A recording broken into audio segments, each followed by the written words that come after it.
अस्सलाम वालेकुम friends and welcome to amazing world. दोस्तों, इस वीडियो में मैं आपको जो कहानी बताने जा रहा हूँ, ये कहानी नाकाबिले यकीन है, लेकिन उससे एक बात ज़रूर साबित होती है कि हम लोग जो अक्सर ज़िंदगी में कुछ ना करने के बहाने ढूंढते हैं, वो ज़िंदगी में बहुत कुछ चीज़ें कर सकते हैं अगर हम लोग मेहनत करें तो। ये कहानी मोहम्मद साबिर आरिफ की है, जो कि इस वक्त पूरी दुनिया में ट्रैवल कर रहे हैं और ठीक ठाक ज़िंदगी गुजार रहे हैं। साबिर आरिफ का ताल्लुक लाहौर से है और इनकी पैदाइश एक झोपड़पट्टी में हुई थी। जैसे कि आपको पता है, झोपड़पट्टी में ना बिजली होती है और ना दूसरी सहूलियात। साबिर का ताल्लुक एक गरीब खानदान से है। इनके वालिद गधा गाड़ी चलाते थे और इनकी वालदा घरों में काम करके बड़ी मुश्किल से अपने बच्चों का पेट पालती थीं। खुद साबिर कूड़ा उठाया करते थे और कभी कभार वो अपने वालिद के साथ गधा गाड़ी चलाने चले जाया करते थे। इसके अलावा साबिर बसों में पानी भी बेचा करते थे। लेकिन साबिर के मुताबिक बेइंतहा गुर्बत के बावजूद सबसे बड़ा जो मसला था वो था एहसास कमतरी, जो बचपन से इनको लोगों की तरफ से मिला हुआ था। 5 साल साबिर रोजाना सुबह कूड़ा उठाने के लिए लाहौर की तरफ निकल जाते थे, लेकिन इस एहसास कमतरी ने साबिर के अंदर पढ़ने की ख्वाहिश पैदा कर दी। साबिर के मुताबिक वो कूड़ा चुनने जाते और उनमें पड़े हुए अखबारों को अपने घर ले जाते और ये सारा दिन पढ़ने की बहुत कोशिश करते थे।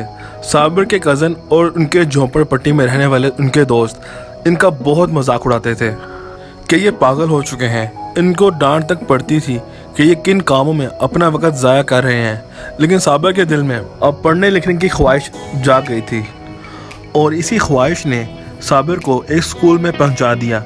लेकिन साबिर को घर कूड़ा चुन कर पैसे भी देने होते थे, तो इसलिए वो सुबह सुबह उठकर कूड़ा चुनते और उसके बाद सारा दिन स्कूल में रहते। साबिर के मुताबिक स्कूल में इनका बहुत मजाक उड़ाया जाता था। इनको मुसल्ली और चूड़ा और तरह तरह के नामों से पुकारा जाता था। उनके मुताबिक उनके टीचर भी समझते थे कि ये कूड़ा चुनने वाला लड़का है और उसका दिमाग काम नहीं करता। लेकिन इन्हीं तासुबात और क्लास डिफरेंस ने साबिर को पढ़ने के लिए और मोटिवेट कर दिया। दोस्तों, साबिर को अंग्रेज़ी सीखने का बहुत शौक था और ये 5वीं और 6ठी क्लास से अंग्रेज़ी सीखना शुरू हो गए। साबिर के मुताबिक इनको पता था कि अगर इन्होंने अंग्रेज़ी बोलना सीख ली तो लोग इनको मुख्तलिफ अंदाज में ट्रीट करेंगे। और दोस्तों, हमारे माशरे का यही सच है, आपको ये पसंद आए या ना आए। शुरू में तो साबिर को अंग्रेज़ी पढ़ना तक नहीं आता था, लेकिन दिन रात अंग्रेज़ी अखबार पढ़ने के बाद इन्होंने अंग्रेज़ी सीखना शुरू कर दी। 8वीं क्लास में साबिर के 800 में से 674 नंबर आए और इनको रोटरी क्लब लाहौर ने 300 रुपये की स्कॉलरशिप दे दी। साबिर के लिए उस वक़्त ये 300 रुपये की बहुत ज़्यादा अहमियत थी। उन्होंने फ़ौरन अपनी 9वीं और 10वीं क्लास की किताबें और यूनिफॉर्म ख़रीद लिया। साबिर ने अंग्रेज़ी में इतनी महारत हासिल कर ली थी कि ये अपने क्लास फेलोज़ को इंग्लिश की ट्यूशन पढ़ाना शुरू हो गए। इसके अलावा इन्होंने सुबह सुबह कूड़ा चुनने के बजाय अब घरों में अखबार फेंकना शुरू कर दिए। जिन घरों में इनकी वालदा काम करने जाया करती थी, साबिर भी अपनी वालदा के साथ वहां जाकर आसपास गलियां भी साफ कर दिया करते थे। साबिर के लिए 1-1 रुपये की बहुत अहमियत थी। साबिर को पढ़ने की इतनी ख्वाहिश थी कि ये स्कूल की किताबों के अलावा मुख्तलिफ किताबें भी पढ़ते थे, जिनमें रशियन लिटरेचर तक शामिल था। साबिर के मुताबिक इनकी वालदा इनकी शौक को देखते हुए इनके लिए रद्दी की दुकान से इंग्लिश की किताबें भी खरीद कर ले आईं। एक दफ़ा इनकी वालदा इनको एक रद्दी की दुकान से एक नावल लाकर दिया। शबीर के मुताबिक इस नावल का नाम ग्रेट एक्सपेक्टेशन था और इस नावल ने इनकी ज़िंदगी को तब्दील करके रख दिया। इस नावल में इनके जैसा एक किरदार होता है जो अपनी मेहनत से कामयाब हो जाता है और साबिर ने खुद को वही किरदार समझना शुरू कर दिया। साबिर ने इसी तरह मैट्रिक पास कर ली और देखते ही देखते सीमा यानी chartered institute of management accounting भी कर लिया और ये मुख्तलिफ जॉब्स करने लग गए और इसके अलावा ये सोशल एक्टिविस्ट भी बन गए। इन्होंने लिखना भी शुरू कर दिया। ये बच्चों को ट्यूशन भी पढ़ाते थे।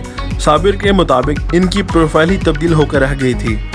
इनके झोंपड़पट्टी में रहने वालों को यकीन ही नहीं आता था कि साबिर कहां से कहां पहुंच गया। दोस्तों, साबिर के अपने मुताबिक पढ़ाई लिखाई ने उनके अंदर एहसास कमतरी यानी ये चूड़े हैं और चंगड़ हैं ख़त्म कर दिया।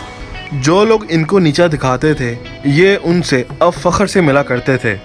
2012 में एक दफ़ा साबिर की मुलाकात लाहौर कॉन्सल्टेट के एक प्रोग्राम में एक अमेरिकी खातून से हुई जिनका नाम कैथरीन था। वो साबिर की कहानी सुनकर बेहद हैरान हुई। उन्होंने साबिर को अमेरिका में एक प्रोग्राम करने के लिए अप्लाई करने को कहा। यह एक इमर्जिंग लीडरशिप प्रोग्राम था जिसमें पाकिस्तान से सिर्फ 15 लोगों को मुंतखब किया जाना था और उनको 10 हफ्तों के लिए अमेरिका भिजवाना था। साबिर को बिल्कुल यकीन नहीं था कि वो इस प्रोग्राम में सिलेक्ट हो जाएंगे। इनका पाकिस्तान में कोई भी ऐसा जानने वाला मौजूद नहीं था जो इनका लेटर ऑफ रिकमेंडेशन भी लिख सके। तभी उस अमेरिकी खातून ने इनका लेटर ऑफ रिकमेंडेशन भी लिख दिया। दोस्तों, जब आप मेहनत करते हैं तो किस्मत आपका साथ देती है। साबिर को मुंतखब कर लिया गया। साबिर अमेरिका पहुंच गया। इनको उस वक्त अमेरिकी सदारती इंतखाबात में पोलिंग स्टेशन की सैर भी करवाई गई। दोस्तों, एक कूड़ा चुनने वाला और एक गधा गाड़ी चलाने वाला बच्चा अब अमेरिका में सदारती इंतखाबात को विटनेस कर रहा था। साबिर की मुलाकात दुनिया भर के लोगों से हुई जिससे उनके अंदर खुद एतमादी में मजीद इजाफा हो गया। पाकिस्तान वापस आकर इन्होंने एक ऑर्गेनाइजेशन सेटअप कर ली जो न सिर्फ पाकिस्तान बल्कि पूरी दुनिया भर के NGO से कोऑर्डिनेट करके गरीब बच्चों की ज़रूरत का ख्याल भी रखती थी। साबिर ने अपने झोंपड़पट्टी में मोबाइल टॉयलेट का भी प्रोजेक्ट शुरू कर दिया क्योंकि इनके मुताबिक वहाँ के बेशुमार लोग सिर्फ टॉयलेट ना होने की वजह से बीमार होकर मर जाया करते थे। 2014 फिर 2015 में साबिर फिर से दुनिया भर की कॉन्फ्रेंस में शिरकत करने के लिए अमेरिका पहुंच गए। इसके अलावा 30 साल साबिर अब कई मुल्कों में सफ़र कर चुके हैं और अब अपनी एक ऑर्गेनाइजेशन चला रहे हैं। दोस्तों, इसके अलावा कई कहानियां हमारे इर्द गिर्द मौजूद हैं। पाकिस्तान फैशन डिज़ाइनर महमूद भट्टी जो फ्रांस में फ़ैशन की दुनिया में एक बहुत बड़ा नाम है, लाहौर के इलाके समराबाद में रहा करते थे। 1977 में ये 19 साल की उम्र में फ्रांस चले गए। इनके अपने मुताबिक लाहौर में ये इतने गरीब थे कि खाना खाने ये रोज़ाना दाता साहब जाया करते थे। इनका एक दोस्त फ्रांस में रहा करता था और वो वहाँ पढ़ाई करने के गर्ज से गया था। महमूद भट्टी उनको रोज़ाना ख़त लिखा करते थे। दोस्तों, उस ज़माने में फ्रांस में वीज़ा सिस्टम भी नहीं हुआ करता था। दोस्तों, महमूद भट्टी अपने दोस्त की मदद से किसी तरह पेरिस पहुंच गए और उन्होंने पेरिस का टिकट भी अपने दोस्तों से पैसे इकट्ठे करके लिया था। इनके अपने मुताबिक ये सख्त सर्दी में अंडरग्राउंड मेट्रो में सोया करते थे और कूड़े में से खाना चुन कर खाना खाया करते थे। इनको फ्रेंच का सिर्फ एक ही वर्ड आता था, वो वर्ड था तरवीह, कि मैं काम ढूंढ रहा हूँ। इनके पास पैसे बिल्कुल नहीं थे, लेकिन आहिस्ता आहिस्ता इनको छोटे मोटे काम मिलना शुरू हो गए। ये पेरिस की एक शॉप में सफाई करने का काम करना शुरू हो गए और अब वो यहाँ पैकेट्स भी उठाया करते थे। वहीं इन्होंने फैशन और कपड़ों के मुतालिक सीखना शुरू कर दिया। दोस्तों, 35 साल की मेहनत से महमूद भट्टी फ्रांस में एक बेहद कामयाब फैशन डिज़ाइनर बन चुके हैं। ये एक अरबपति इंसान है। पाकिस्तान में इन्होंने बेशुमार फलाही काम में हिस्सा लिया है और बचपन में सरकारी हॉस्पिटल में धक्के खाने के बाद इसी वजह से इन्होंने हमेशा ये ख्वाहिश की थी कि ये पाकिस्तान में एक हॉस्पिटल बनाएं। लाहौर का नेशनल हॉस्पिटल भी इन्होंने ही तामीर करवाया है। दोस्तों, 2004 में महमूद भट्टी को हुकूमत पाकिस्तान की तरफ से सितारा इम्तियाज़ भी मिल चुका है। आज महमूद भट्टी की फ़ैशन कंपनी 10 ममालिक में मौजूद है और इसमें 500 से ज़्यादा डिज़ाइनर काम कर रहे हैं और इस कंपनी का टर्नओवर $100 मिलियन के करीब है। दोस्तों, ये तो सिर्फ 2 लोगों की मिसालें हैं जो अपनी मेहनत से कहां पहुंच गए।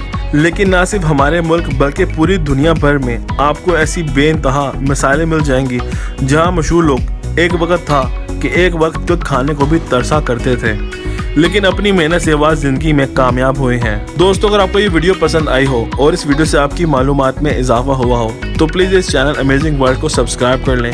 वीडियो को लाइक और शेयर करना मत भूलिएगा। अपना बहुत ज़्यादा ख्याल रखिए। अल्लाह हाफिज़।